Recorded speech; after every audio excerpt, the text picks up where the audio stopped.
Welcome everybody to a look at the second release from Radiance Films that I have got, and that is 1971's The Working Class Goes to Heaven. So this is directed by Elio Petri, who I've not seen anything from before, but I do have a few of his films on my watch list, and after this I will definitely be looking at more of his filmography. And this clock's in at 115 minutes long.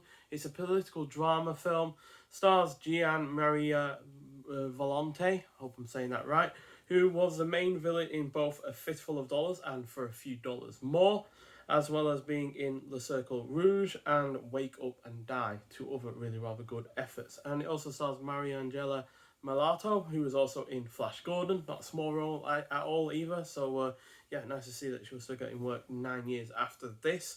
And it's about a conscientious factory worker who gets his finger cut off by a machine that he's working on. The accident causes him to become more involved in political and revolutionary groups. And the American title for this is Elio is a is it? Sorry, I've forgotten the guy's name.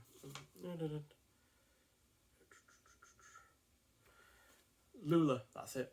I think it's Lula. Lula is a tool. The American title for it was Lula is a tool, and that is kind of the basis of this film. He's not only exploited by his factory that he works at, but he's also exploited by some of the unions or the students that are trying to, spark up a revolution, and they're kind of all using him to some extent in different ways as well. So, and even though I didn't enjoy this quite as much as the first release from Radiance Films, Big Time Gambling Boss was the first one, this political drama is still really rather good in its own right, especially when it comes to the plot and depicting the lead character.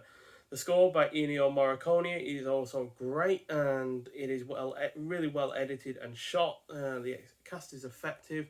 It is well paced. It is thematically well realised in terms of its themes about capitalism and exploitation and greed and being overworked and not listened to and exploited by not just your factory but also people that have other motives. So all of that is really, really well done, and it is engrossing throughout. So as per usual with Radiance Films, you get the little slip bit that goes over the front of the artwork at the front and the rear, with the plot synopsis, the length of the film, the extras, and all that lot. And once again, big props to Radiance Films for doing that. And then you also get a booklet as well, which is a fair bit longer than the one in Big Time Gambling Boss. In fact, it's 55 pages long. And as per usual, you get your cast and crew. Then you get La Casse Operaia Vai in Paradiso by Eugenio Renzi. Then you got Of Broken Toes and Malfunctioning Gears by Roberto Curti. Then you got an excerpt from Unifying Function of the Classical Scene from 1972 by Pascal Carne. Then you got an interview with the director Elio Petri, also from 1972. Then you got a contemporary review of The Working Class Goes to Heaven. The Working Class goes directly to heaven without passing go, or the name of the game is still Monopoly from 1973 by James Roy McBean. And then you've also got about the transfer and the credits, and you've also got other versions of the posters inside as well, which again is all really rather nicely done. We've also got shots from the film, so there's one of the machines in the factory.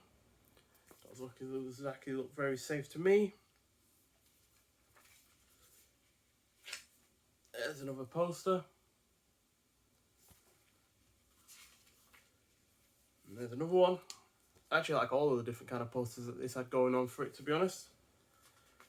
Not sure about what the American poster looked like though, so maybe that was quite different. And then you get shots from the film that are all in between the write-ups that I talked about, and then the transfer itself.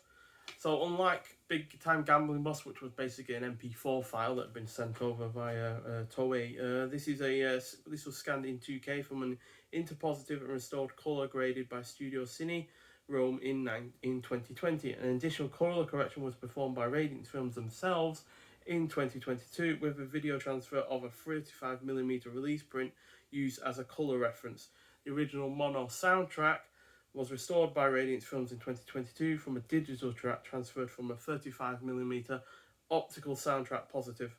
Many instances of clicks, pops, and crackle were manually removed. So, it's good to see that Radiance Films aren't just going to be taking you know, whoever released the film originally, they're not just taking their version, but they're also restoring them and doing their own work on them as well. Because I was a little bit concerned with Big Time Gambling Boss. It was effectively a digital file that was sent over the internet, basically. So yeah, but good to see that they've pulled out the stops with this one. But then again, maybe this did need the extra work on it, and Big Time Gambling Boss had just been properly looked after by Toei. But regardless, yeah, you get a new artwork on the rear and the front. So yeah, that's his hand after it gets the finger chopped. And yeah, there's the disc itself, which again is nicely printed. I like the different colour palette with this. They've all got different colours on the discs. And then again, you get some more original artwork on the inside there, which again is really rather nicely done.